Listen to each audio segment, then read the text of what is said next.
അല്ല, ഇതിൻ്റെ അകത്ത് ലോബിയും കോൺഗ്രസ് പാർട്ടിക്കകത്ത് നടക്കും. അതിൽ വലിയ അത്ഭുതം എനിക്ക് തോന്നേണ്ട ആവശ്യമില്ല. കാര്യം എത്രയോ കാര്യം നടന്നിട്ടുള്ള കാര്യം.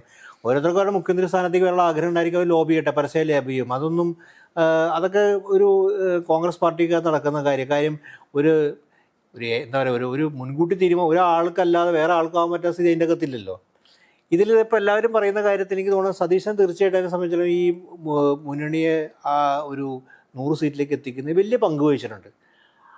ഒരു പ്രതിപക്ഷ നേതാവ് നിലയ്ക്ക് അതിൻ്റെ ഒരു യു ഡി എഫിന് സ്വഭാവം ഉണ്ടാക്കി കൊടുക്കാനും അതിനെ ഈ രീതിയിൽ നയിക്കാനും വലിയ സമരങ്ങളൊക്കെ നയിച്ചിട്ടുണ്ട് എനിക്കല്ല. പക്ഷേ എങ്കിലും ഒരു ഒരു ഷേപ്പ് ചെയ്യാൻ വേണ്ടി വലിയ പങ്ക് വഹിച്ചിട്ടുണ്ട്.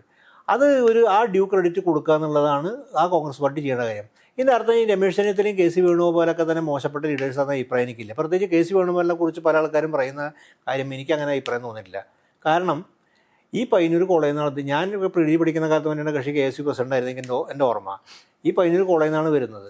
മറ്റൊരുമല്ല, വലിയ സംഘർഷ സ്ഥലത്ത് നിന്ന് വരുന്ന ഒരാളാണ്. മനസ്സിലായി? എനിക്ക് തോന്നിയിട്ടുള്ള കാര്യം അങ്ങനെയാണ്. വലിയ സംഘർഷ സ്ഥലത്ത് നിന്നാണ് വരുന്ന കാര്യം. പയ്യന്നൂർ കോളേജ് പഠിക്കുന്ന സമയത്ത് അവിടെ ഒരുപാട് തല്ലുകൊണ്ടും അടി കൊണ്ടെന്നാണ് ഞാൻ മനസ്സിലാക്കുന്നത്. അങ്ങനെ വരികയും ആലപ്പുഴ പോലെ ജില്ലയിൽ നിന്ന് അയാൾ ജയിച്ചിട്ടുണ്ട്. കോൺഗ്രസിൻ്റെ സ്വഭാവം കാണിച്ച കാരണവരുടെ കാലൊക്കെ വീണ ചരിത്രമൊക്കെ എല്ലാവർക്കും അറിയാം. അങ്ങനെ പല സ്ഥലത്തും ജയിച്ചു വന്നിട്ടുണ്ട്. ഇതുവരെ തോറ്റിട്ടില്ല. കേരളത്തിൽ മന്ത്രിയായിട്ടുണ്ട്, കേന്ദ്രമന്ത്രിയാണ്. അപ്പോൾ അങ്ങനെ ഇത് ഒരാളെ വില്ലിഫൈ ചെയ്യാൻ വേണ്ടി അങ്ങനെ പറയുന്നില്ല, അർത്ഥമില്ല.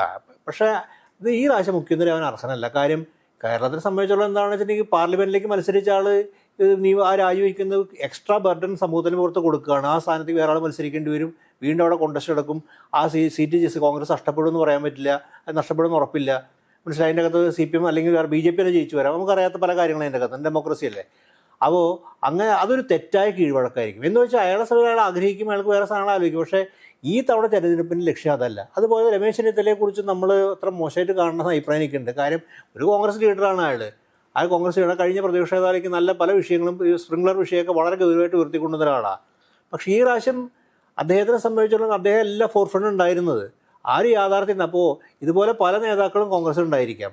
അവരൊക്കെ തന്നെ ലീഡർഷിപ്പിൽ വരുന്നതിന് തെറ്റ്. പക്ഷേ നമ്മളിവിടെ പലപ്പോഴും ചെയ്യുന്ന കാര്യത്തിന് ഓരോരുത്തരും വേർതിരിഞ്ഞിട്ട് ഇവരൊക്കെ മോശമാക്കാനും മറ്റും ചെയ്യേണ്ട ആവശ്യം എനിക്കതായും തോന്നുന്നില്ല. പക്ഷേ ഇപ്പോഴത്തെ കോൺടെക്സ്റ്റ് അനുസരിച്ച് ഈ ഒരു രാഷ്ട്രീയത്തിൻ്റെ ഒരു റിസൾട്ട് അനുസരിച്ച് അതിന് നേതൃത്വപരമായി പങ്കുവഹിച്ച ഒരാളും അതിനൊരു ഷേപ്പ് കൊടുത്ത ആളും VD സതീശനാന്നുള്ള നിലയ്ക്ക് അദ്ദേഹത്തിൻ്റെ സാധ്യതകൾ പ്രധാനമാണ്. ഇതൊക്കെ അത്രയും കോൺഗ്രസ് തന്നെയാണ് തീരുമാനിക്കുന്നത്, അവിടുത്തെ MLA തീരുമാനിക്കുന്നത്. പക്ഷേ അവർ ഉചിതമായി അത്ര തീരുമാനം എടുക്കുന്നതാണ് പബ്ലിക്കിന് പൊതുവെ അതിനോട് അഭിമുഖ്യം ഉണ്ടായിരിക്കും. കാര്യം പബ്ലിക്കിൻ്റെ മനസ്സിൽ ആ നിലയ്ക്കൊരു ഷേപ്പ് വന്ന് അങ്ങനെയാണ് ഒരു മുഖ്യമന്ത്രിയുടെ മനസ്സിൽ അവർ കാണുന്നതാണ് എനിക്ക് തോന്നുന്നത്.